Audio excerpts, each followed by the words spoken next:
Bonjour, Sophie de Kid Reptile pour vous souhaiter une magnifique année 2016, riche en projets et surtout en belles réussites. Mais avant tout, je voulais savoir comment s'est déroulé votre passage vers 2016. Changer d'année donne souvent des ailes, donne souvent l'envie de redonner un coup de neuf à de nombreux domaines. C'est bien sûr le moment des bonnes résolutions. Faites attention à vous fixer des décisions qui soient réalistes et réalisables.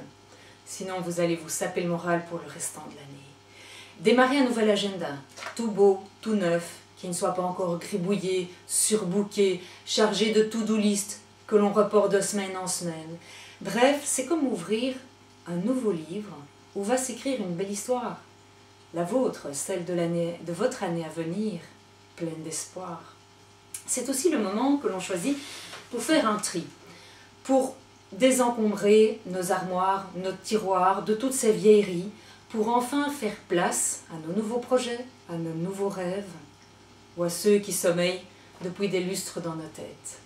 C'est aussi le moment nécessaire parfois de faire un tri dans nos relations, là aussi pour désencombrer, pour nous alléger et ne garder que le sucre. C'est le moment aussi pour nous nettoyer, le corps et l'âme, pour évacuer toutes les toxines et les excès festifs. Vous voyez le nombre de publicités pour les produits détoxifiants, les produits amincissants, les cures, etc.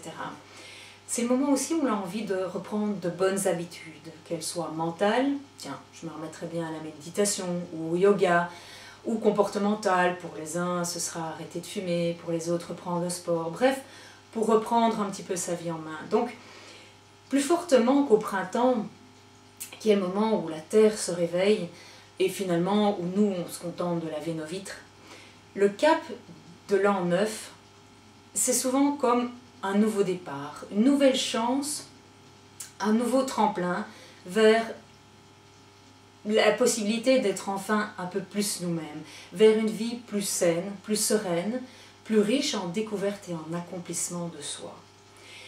Et dans cette trajectoire se pose inévitablement la question du rapport à mon corps et à mon image.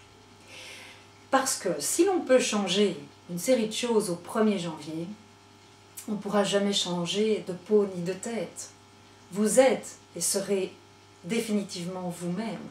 Par contre, et c'est là la bonne nouvelle, vous pouvez changer votre lien et votre regard sur vous-même. Si, vous en êtes parfaitement capable. Le rapport, la relation que nous établissons avec notre image externe. L'image externe est l'image que vous voyez de vous dans votre miroir. C'est aussi l'image que vous donnez à voir aux autres. Et nous pourrons en rediscuter lors d'une prochaine rencontre, ce ne sont pas les mêmes. Donc la relation que vous établissez avec cette image externe est intrinsèquement liée à l'image que vous faites de vous-même, votre image interne. Toutes les pensées concernant votre statut, votre fonction, vos compétences, votre place dans les différents groupes dans lesquels vous évoluez. Votre image interne est liée à votre personnalité, mais aussi à votre histoire, à vos peurs, à vos croyances. Et vouloir faire évoluer votre image externe sans approcher, regarder et comprendre la manière dont s'est construite et fonctionne votre image interne aujourd'hui, surtout si vous n'êtes pas au clair avec elle, c'est un peu comme donner un coup de peinture fraîche sur un mur humide. Le problème de fond reviendra inévitablement. Donc, regarder vos images de plus près, c'est prendre le risque, et vous donner la chance, c'est prendre le risque de mieux vous connaître pour mieux vous faire reconnaître en assumant pleinement, fondamentalement qui vous êtes. Ces images externes et internes sont intrinsèquement liées avec votre confiance en vous, qui elle-même est en étroite liaison avec l'estime que vous avez de vous-même. Et confiance et estime de vous ne sont pas innées, elles sont acquises. Ça veut dire qu'elles peuvent évoluer, elles peuvent progresser. Nous pouvons y travailler. C'est pas une bonne nouvelle, ça? Donc, très souvent, parmi mes clients, j'entends les réflexions suivantes. Je ne m'aime pas, je me sens mal dans ma peau, je me sens mal dans mon corps, Quand je suis en réunion, je me sens grotesque, mes interventions sont stupides. J'ai voilà, une autre cliente qui me disait, voilà, j'ai changé de poste, j'ai acquis une fonction de direction, mais comment asseoir mon autorité?